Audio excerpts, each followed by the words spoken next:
Wait, so God the Father's a male? Come on, God the Father. So where do we get God the Father from?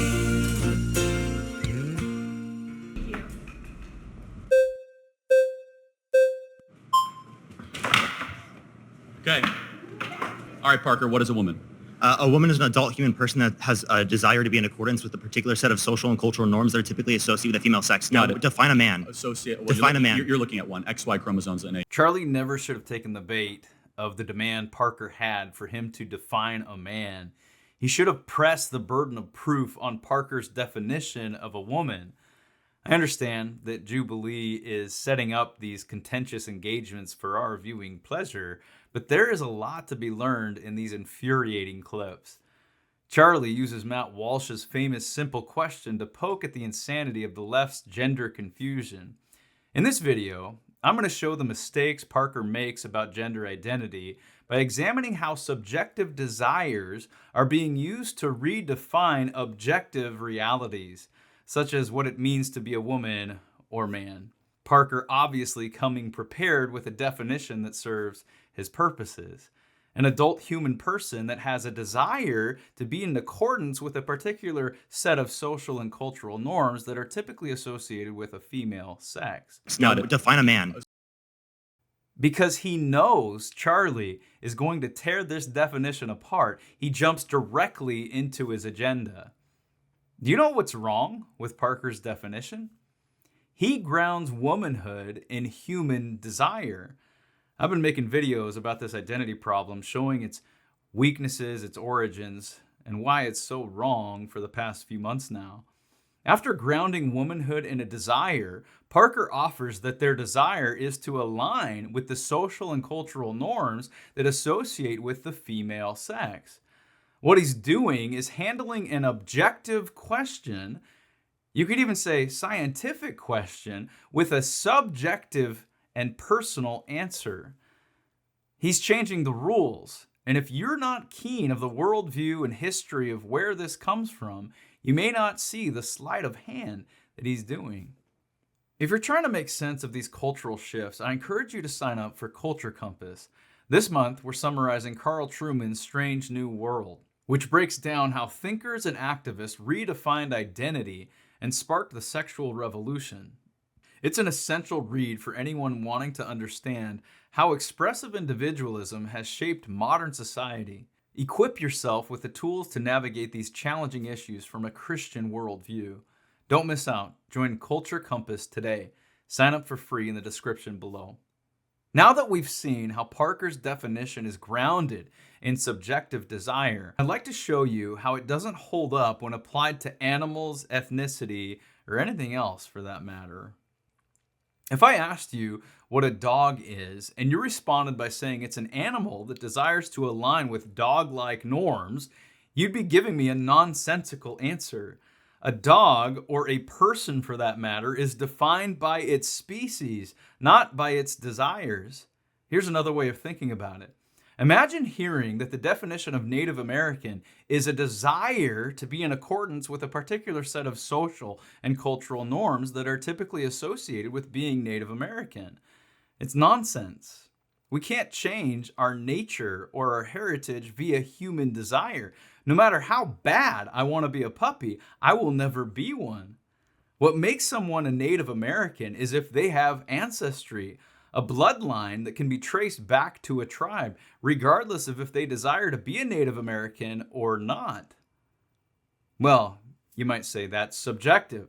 Native Americans don't call themselves that until after America was created. Fine. But there's something to First Nations, their heritage, their identity, their values, etc. Those things are objective. If not, then you would have to concede that Native Americans do not exist, but only exist subjectively, which is why we find ourselves in this strange conversation about gender, sex, and desire. Leftists believe all is subjective. All is a construct, an invented language. And because of this subjective and often incorrect view of human nature, to deny someone's ability to exhibit their deeply held subjective desires externally is to deny them human rights and freedoms of expression. Apply this, though, to race, to math, or the sciences, and it all falls apart. Just as one cannot change their ancestry through mere desire, being Native American is tied to objective factors like bloodline, so too one cannot change their biological sex based on personal feelings. By grounding identity in subjective desire, Parker commits the fallacy of subjectivism, where truth is determined by individual feelings rather than objective facts.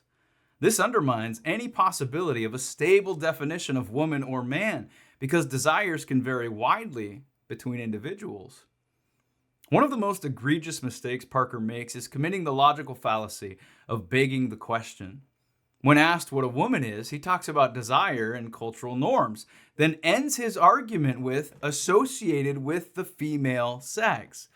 This is why the simple question, what is a woman, is so powerful. You can't define woman using the word we are seeking a definition for. Apply this in any other way. What if in going to the dictionary to find the definition of tree, it read, a desire to associate with a tree? It doesn't get us any closer to understanding what a tree is, but it does serve to unhitch reality from objects to minds. And that's the goal, because if reality is created in my mind, who are you to say any different, particularly when it comes to sexuality and morals? Imagine walking into a forest and asking someone what a tree is, and instead of pointing to a tree, they respond by saying it's something that desires to act tree-like. You'd probably wonder if they believe themselves to be a dog. Okay, but does God the Father have XY chromosomes prior to incarnation? We literally have a religious He's topic a later. father and he's he/him, but he's not a man? We have a religious... This was Parker's agenda. He didn't come up with this on the fly. There are talking points that he's memorized and given much thought to how he can trap his prey. Those of you familiar with Parker's strategy will see what he's doing pretty clearly.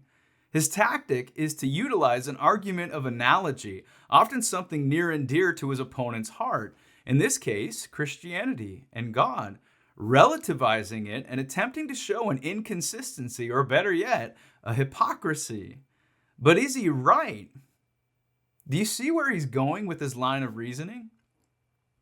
Wait, so a man is someone with XY chromosomes, but he doesn't have XY chromosomes, yet he's still a man, and he still uses preferred pronouns? It's actually very interesting. In the original Hebrew, Adonai, do you know what Adonai is? It's the Hebrew word for God. It's actually genderless, but in the scriptures, they use he, right? And they use the masculine.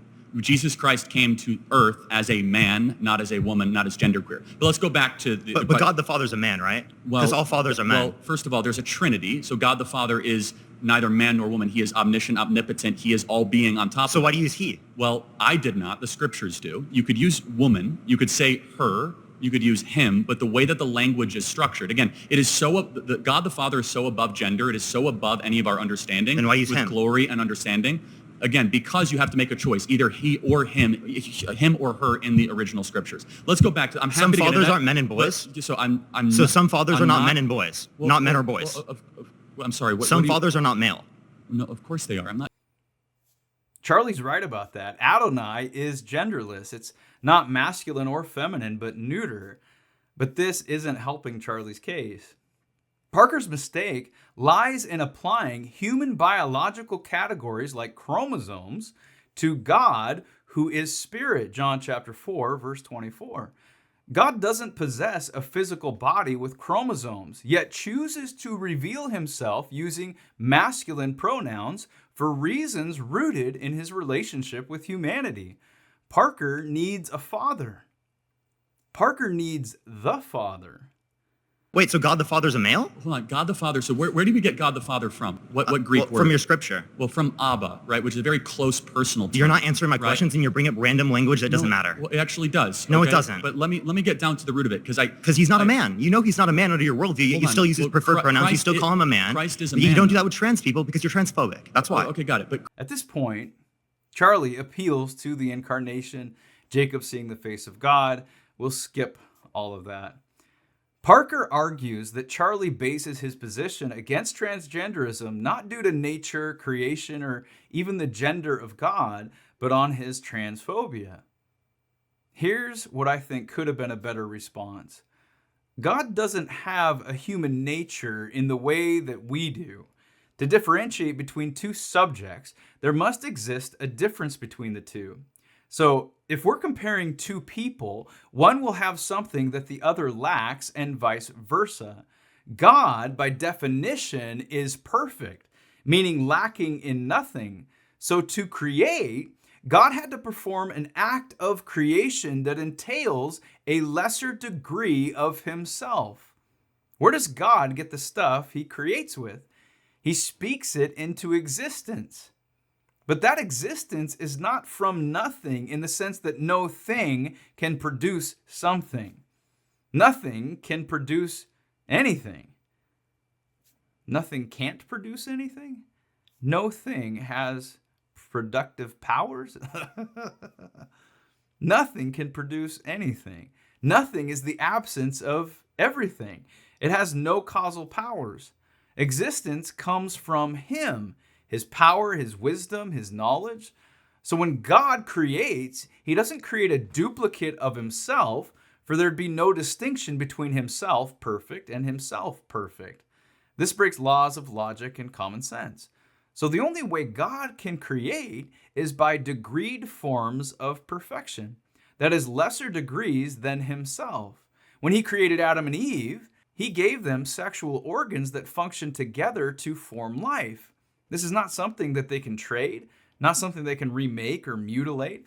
It is not something to call their sexual organs something other than what they are. Our sex, male and female, is innate and part of our being and nature. We received our nature from God, who is spirit, but he possesses both male and female completeness to enable him to pass sex down to us, his creatures. In that sense, God is genderless, but he has revealed himself to us through Scripture as a male. Jesus, his son, was born into our world as a male. What Parker is attempting to do is apply the nature of God, spirit, to the nature of man, body and spirit. God is not limited to a body, but humans are. God is beyond gender or sexuality in the sense that he is the source for both sexes. And Charlie began to touch on this, but it would be blasphemous to speak of God as a she because he has not revealed himself as a she in the pronoun sense. In these confusing times, where truth seems up for debate, we must hold fast to objective reality, whether it's about gender or anything else. The truth isn't always loud, but it can't be silenced.